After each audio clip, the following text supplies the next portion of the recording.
lahat. Magandang gabi po, Father. Sa ating unang pagbasa, ito po'y patungkol kay Daniel. Sino si Daniel? Si Daniel po ay isang propeta at noong sakupin po ng Babylonia ang Ehipto noong taong 606 na taon bago dumating si Jesus.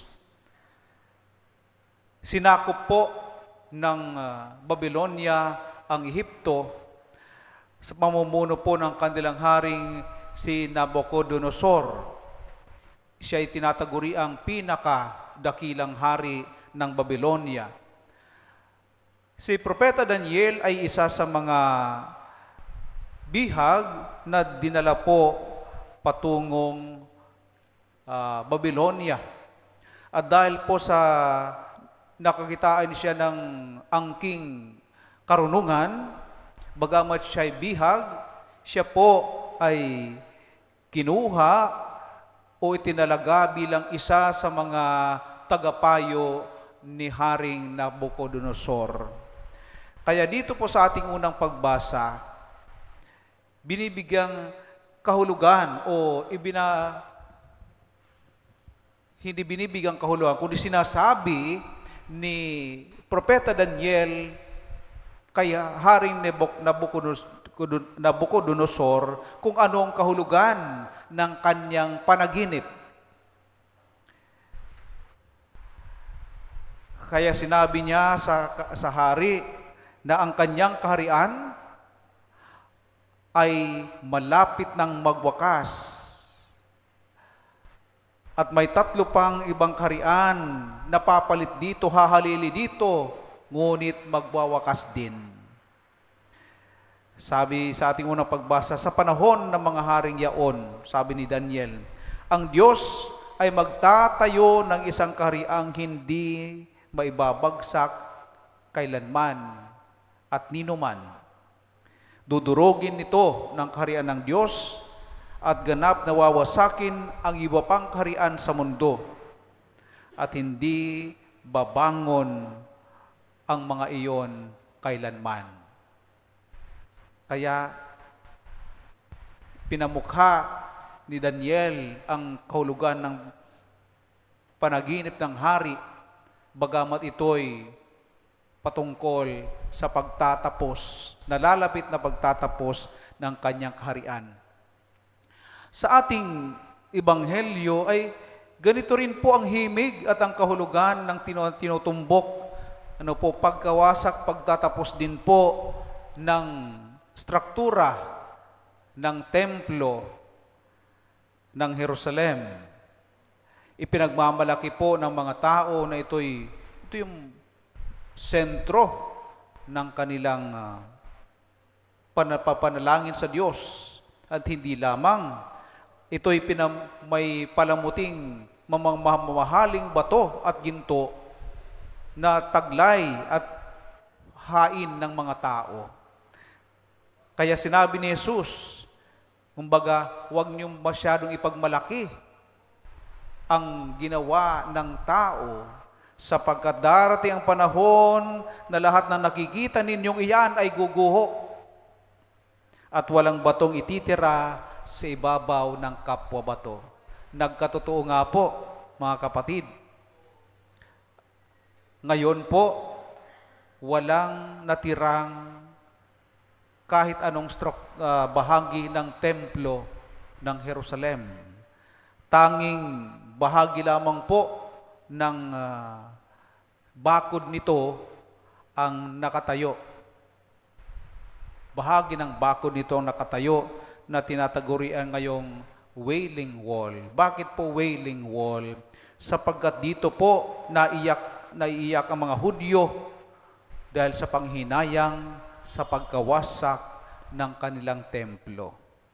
Kaya kaharian man o templo man na pinagmamalaki ng tao ay nawasak. Kaya sinasabi ng Panginoon, darating panahon na lahat ay mawawasak. ang matitira ay kaharian lamang ng Diyos. Hindi po tayo inuudyukan ng ating mga pagbasa na mabalot sa takot. Hindi po ito nangangahulugan na sa pagtatapos ng lahat ay sa pagtatapos ng sanlibutan ay lahat ay ito'y kahindik-hindik. Hindi po ganon. Sapagkat kung atin pong babalikan ang Genesis ng paglalang ng sanlilikha, atin pong makikita roon na sa pamamagitan ng salita ng Diyos, binigyan na likha ang lahat-lahat at ito'y nalikha ng may kaayusan. Dahil sa mapaglikhang pagmamahal ng Diyos, nalikha ang lahat sa sanlibutan ng may kaayusan. Kahit naman po ngayon, ang mga scientist na kumikilatis at nag-aaral sa kalawakan, ay nagsasabi silang talagang ayos ang bawat bituin, bawat planeta, may kanya-kanyang paggalaw at pag-iral, may kaayusan. Kaya kung ito'y may kaayusan at ang ating buhay din po ay may kaayusan, hindi po ito hahayaan ng Diyos na magtatapos ng malagim at wasak. Kaya nga sa Ebanghelyo ni Mateo, mga kapatid, sinasabi po, hindi ba't ipinagbibili sa halagang isang salaping tanso ang 2 maya? Gayunman, kahit isa sa kanila'y hindi nahuhulog sa lupa ng hindi kalooban ng Diyos. Kaya huwag kayong matakot, higit kayong mahalaga kaysa maraming maya. Kikita po natin doon ang pagkalinga, pagmamahal ng Diyos. Huwag matakot. Hindi yan ang mensahe ng pagtatapos ng sanlibutan. Itong huwag matakot ay inuulit po sa lumang tipan ng 28 beses. Huwag matakot. 28 beses. At dito sa mga bersikulong ginagamitan ng huwag matakot, isa sa pinakamahalaga para sa akin ay yung nasa Ebanghelyo ni Lucas. Huwag kayong matakot, munting kawan, sapagkat ikinalulugod ng inyong Ama na ibigay sa inyo ang kaharian. Ayun naman pala. Sa pagtatatag ng Diyos ng kanyang kaharian, ay hindi po tayo itsapwera. Ibibigay sa inyo ang kaharian. Bahagi tayo ng plano ng Diyos. Kaya't hindi dapat balot sa takot, kundi ang paghihintay sa kaharian ng Diyos ay dapat ito'y hinihintay ng may pag-asa. Na itong Diyos na ito, mapagmahal na Diyos, lumikha sa lahat-lahat sa mundong ito, nagbigay ng kaayusan, ay magtatatag ng kanyang kaharian na tayo'y bahagi roon. At ang kaharian na yan ay balot ng kapayapaan, kaayusan, at pagmamahalan. Kaya sa buhay natin ngayon,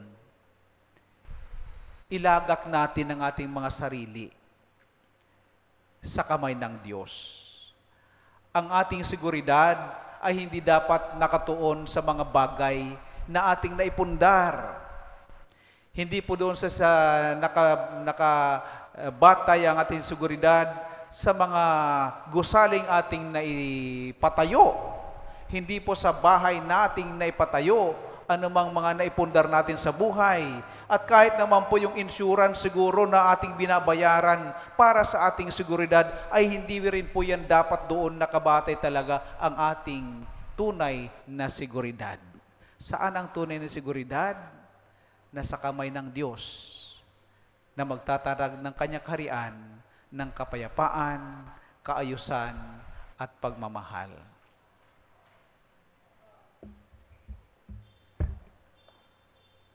Magsitayo